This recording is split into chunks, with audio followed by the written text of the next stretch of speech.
Okay, Erev Tov Rabbi Sai, continuing with Hilchos Pesach, questions from the WhatsApp group. The question that was asked today, questions about kashering coffee machines and coffee grinders. So we'll say as a general klal, and you should know this as a rule with regards to your coffee situations, is that the more of a fine shmecker you are with your coffee, the less of a problem it is going to be on Pesach. And we'll explain why. Coffee beans themselves are kosher lePesach. A coffee bean grinder that is used exclusively for your fancy, fair trade coffee beans that come from wherever they come from, the fancy coffee beans, there's no problem with them. And if you use a grinder that you have exclusively for your coffee beans, and you are makpid not to wash it out, because if you wash it, then it's going to ruin the ceramic. And you're not washing it with any other kalim, and you use the brush to dust off, and that's the only. It's fine. You can use that on Pesach. It's never come in contact with chametz ever, and you are makpid that it has never. You've been keeping it chametz free since you have purchased it. The only time that maybe it's come in contact with liquid is when you totaled it, which you should do if you have not done. But if you have washed it, in cold water separately, whatever, so you should rinse it out. Okay. If you've washed it with other kalim, so then you would need to kasher it. And the way to kasher would be to disassemble it, take all the parts of it out, and then pour boiling water on top of it, and then you're good to go.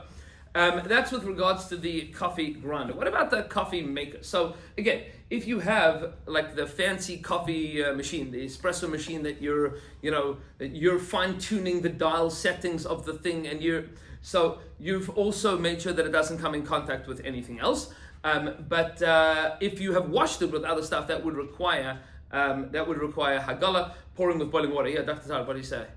Just for clarity, flavored coffees, though. We're going to get there in 1 second. Yeah, we'll get to the flavored coffee stuff in a second. With regards to the Nespresso machines and the Keurig machines, so if you are an espresso snob and you have only the Nespresso pods in your Nespresso machine, all of those pods that are both the caffeinated and the decaffeinated pods are always kosher lePesach. It means that you should wash out the machine, pour it with boiling water, etc. But that's probably a chumrah. That's probably a chumrah because the machine has never come in contact with anything that is chametz. So the spout would require probably hagala because of steam that might have come from something that you poured it into. But practically speaking, it's less of a problem. The Keurig machines become a little bit more lebedik because there's a lot of different pods and flavors and all sorts of things that people might not use. There's a billion different brands that have Keurig products.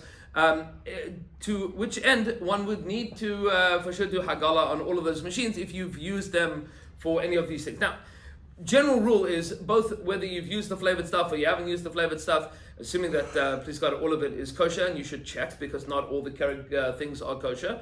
The pods themselves are not all kosher, so don't assume that some Keurig pods are always kosher. That's not necessarily the case. But the way to do it would be, first and foremost, to clean out your machine well, which would require opening it up, taking damp cloth, cleaning the inside of it, rinsing it using some warm water. They have instructions online for how to do all of these things. And if you open a coffee machine, you'll see that there's like residue that's left behind, like all sorts of things, different ways, shapes, manners, and forms.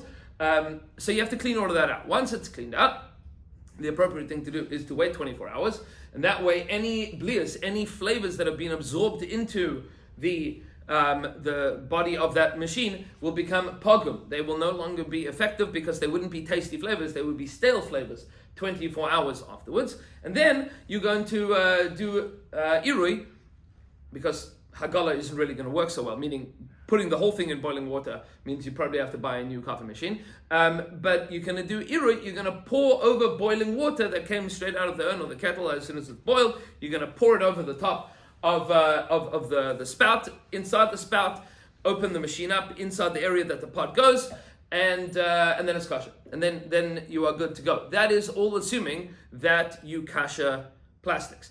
As we pointed out yesterday, that's a machlokes between Rav Moshe Vansin and Rosh Hashanah and many other poskim on either side of the aisle. I was speaking to somebody yesterday that told me that the minhag in America for many, many years was to be machmir for Ramesh Feinstein. It seems to be that as the years have gone on, more and more communities are not as machmir about plastics, and that might have something to do with the different kinds of plastics that exist today. The plastics that we use in machines today are designed to withstand much higher temperatures, so they are less likely to be destroyed through Hagala or through Irui, which means that they're functionally not as similar to cheres, to earthenware, as plastics might have been some 40 or 50 years ago. So that's arguably an argument, but you have Rishon Zalman Auerbach to rely on in those circumstances. There was a mashgiach that explained to me a little while back that anybody that has ever eaten at a Pesach hotel ever in the United States of America has relied on the leniency of kasher and plastics. They all kasher plastics. So if you've ever done that, that's for sure, that is the situation. What about the, so that's the coffee machines, and that is the coffee grinders. Again, the fancier stuff is, the less likely that it's ever come in contact with chametz anything. With regards to like the spout on the urn, the same thing is part and parcel of the same consideration. Really, the only issue that you have with your urn is the spout has absorbed steam that has come from whatever thing you have been pouring the hot water into. So what you have is irikli rishon. You have the urn itself that has hot water that's boiling in there. That's called the kli rishon. When you pour out of that into a cup, that's called irikli rishon. And the steam that's rising up from that, that's cooking the stuff at the bottom there, is very, very hot. So if you, my kids like to make those noodle soup things. That's chametz gomer. So if you use the urn to pour hot water into the noodle soup, the steam from the noodle soup is hitting your nozzle on the urn. That's the spout, and that requires iru. That needs to be cleaned out. Wait 24 hours, and then pour boiling hot water on top of the spout. Both the inside of it and the outside of it. The inside is easier. You can just run the hot water through. The outside of it, you should clean, wait 24 hours, and then pour boiling water on top of it. What about the ice makers? So somebody asked this question as well. What about ice makers? So ice makers in general, you can be very, very makel about. I think the OU writes that if you're going to, we'll talk about halachas of Airbnbs and chalamayid as well. It's fairly complicated sugyas. But the ice maker that's in the fridge of the Airbnb that you go to, assuming that it's clean, you can use the ice maker. Why? Because it's water and it's cold. It has never come in contact with anything hot, and it's never come in contact with anything chametz.